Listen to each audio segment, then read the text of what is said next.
우리 문 후보자하고 사법연수원 동기입니다. 벌써 30년이 넘었는데 오랫동안 지켜봐 왔습니다. 그러니까 평소대로 그냥 담담하게 그냥 해주시기 바랍니다. 네.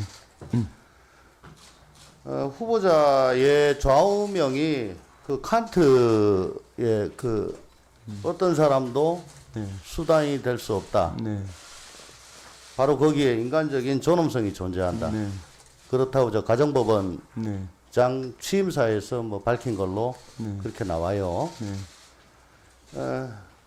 법관으로서의 이력, 또 인간 문형배가 걸어온 행보, 또 제가 연수원 시절부터 개인적으로 겪어온 우리 동기 문형배를 종합하면은 후보자가 인생에서 가장 중시했던 것은 사람 존중, 그리고 사회적 약자 배려, 이런 게 아니겠나 싶은데 맞습니까? 네, 맞습니다. 특히 또 법관으로서는 사건 당사자를 재판의 객체로 보지 않고 존엄한 인간으로 인식하고 법원은 또 인간적인 법원이 돼야 된다. 그런 생각을 평소에 갖고 온 거 맞아요? 네, 맞습니다. 지금 제가 쭉 살펴보니까 후보자께는 그 소위 말하는 그 우리법연구회 회장을 역임한 거. 네. 그래서 이념적으로 좀 편향된 사람 아니냐. 네. 안 그래도 뭐 지금 진보가 많은데 또 진보가 들어가면 이게 이 균형이 맞냐. 뭐 이런 게 가장 큰 문제로 뭐 지적할 수 있는 점으로 보여지는데 그 외에는 잘 안 보여요. 근데 보니까 후보자가 했던 그 판결 중에 네.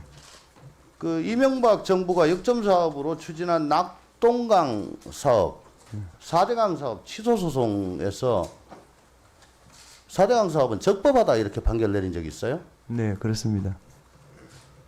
아니 그때 뭐 이거 다 졸속으로 했고 문제가 많다고 그랬는데 이걸 어떻게? 네. 저는 그 사업에 적절하냐 부적절하냐 그거를 심사할 수 있는 위치에 있지 않았습니다. 제가 본 것은 법적인 절차를 지켰느냐 지키지 않았느냐, 그리고 재량을 남용하여 위법할 정도로 근한 남용이 이루어졌느냐, 그 두 가지만 봤습니다. 저는 그 근거를 찾지를 못했습니다. 알겠습니다. 버스 기사 대기 시간이 근로 시간이다라고 한 1심 판결을 항소심 재판장 하면서 뒤집은 적 있습니까? 네, 이건 노동자한테 불리한 판결인데. 맞습니다. 그건 또 왜 그랬어요? 사실 시내버스 기사의 대기 시간에 관해서 제가 속한 부산고등법원은 근로시간을 볼 수 없다라고 판결했고, 대구고등법원은 근로시간을 볼 수 있다라고 판결했습니다. 그 판결이 대법원에서 3년 6개월을 계속 중이다가 저희 재판부가 확정이 되고 대구고등법원은 깨졌습니다. 그리고 그 사건도 저는 사실과 법리만 봤지 이게 노동자 편이냐 사용자 편이냐 그런 걸 본 적이 없습니다. 후보자의 그 재판 판결 그 성향을 보면은 네. 의외로 이런 것들이 굉장히 많아요. 근데 왜 자꾸 후보자에게 그 편향된 이념의 소유자 아니냐 이런 의혹을 자꾸 제기하는지, 아마 그게 이제 우리법연구회 때문인 걸로 보여지는데 네. 우리법연구회가 어떤 단체인 줄 알고 들어갔어요? 저는 그리고 왜 들어갔어요? 네, 헌법과 형법을 주로 연구하는 학술 연구 단체라고 생각하고 들어갔습니다. 그리고 제가 지방에 살다 보니 나태해지기 쉽고 독선에 빠지기 쉽기 때문에 다양한 사람들을 만나보는 것이 좋다. 그렇게 해서 가입했습니다. 우리법연구회에 들어간 이유가 그런 거라면은 네. 그러면 왜 우리법연구회에 회장은 왜 했습니까? 그러면 회장할 사람이 없다고 해서 했습니다. 없다는 게 그 무슨 얘기예요? 종전에 회장이 17기인데 서울에는 회장할 사람이 없었습니다. 그래서 지방에 있는 저보고 제가 18기니까 하라고 여러 차례 요청을 해서 제가 그냥 부독불 한 것입니다. 그러면 그때 저 회장 저 어디야 가입했을 때 우리법연구회가 그런 이념적 편향이 의심받고 있던 그런 때였습니까? 아니면 또 저 회장할 때는 또 어떤 때였습니까? 그 제가 96년도에 가입했는데 네. 그때는 편향이란 말을 들어본 적이 없습니다. 그리고 또 회장은 언제 했죠? 2009년에 했습니다. 2009년이면 그때 예. 좀 문제가 됐을 때. 2009년에는 문제가 됐을 때입니다. 예. 그런데 저는 학술 연구단체라고 생각했기 때문에 그리고 선배가 회장을 하면 좋겠다. 그래서 회장을 했습니다.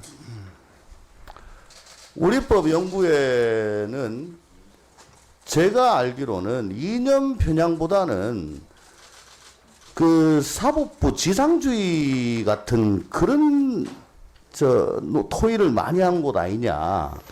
그런 지적도 받고 있습니다. 그러니까 오히려 네. 요즘 사법농단 사건 이런 국면에 있어가지고 너무 법원이 완전 무결하지는 않지만 어쨌든 상대적으로 연결하고 그래도 이 정도면 괜찮고 뭐 오히려 다른 곳에서 공격하는 것이 부당하다 이런 생각들을 많이 갖고 있는 것 같더라고요. 네. 그 점은 인정하십니까? 그런 우려도 있다고 생각합니다. 그러면 그동안에 후보자께서 쭉 하신 거 보면은 법원 자체에 문제가 있는 것이 아니고 법관의 지위와 역할에 대해 가지고 끊임없는 자기 성찰을 통해서 국민에게 다가가고 또 보다 나은 재판을 하는 그런 자세, 법관으로서의 자세가 필요하다. 그러면은 막 국민들이 법원에 대한 신뢰를 더 줄 것이다. 이런 얘기를 많이 했던 것 같아요. 이번 사법농단 사태 바라보면서 후보자의 소회는 어땠습니까? 네. 법관에게 가장 무서운 것은 독선입니다. 사법부의 독립은 독선을 보장하기 위해서 주어진 제도가 아닙니다. 그걸 해소하는 방법은 결국 타인과 부단한 대화를 하고 그걸 성찰로 이어가는 거라고 저는 생각합니다. 그러니까 제 말은 평소에 했던 얘기에 비해서 사법농단은 너무 어마어마한 일인데 네. 거기에 대한 소회가 어떠냐 이건 물었던 건데 지금 답변 뭐 하시겠어요? 전 무거운 책임감을 느낍니다.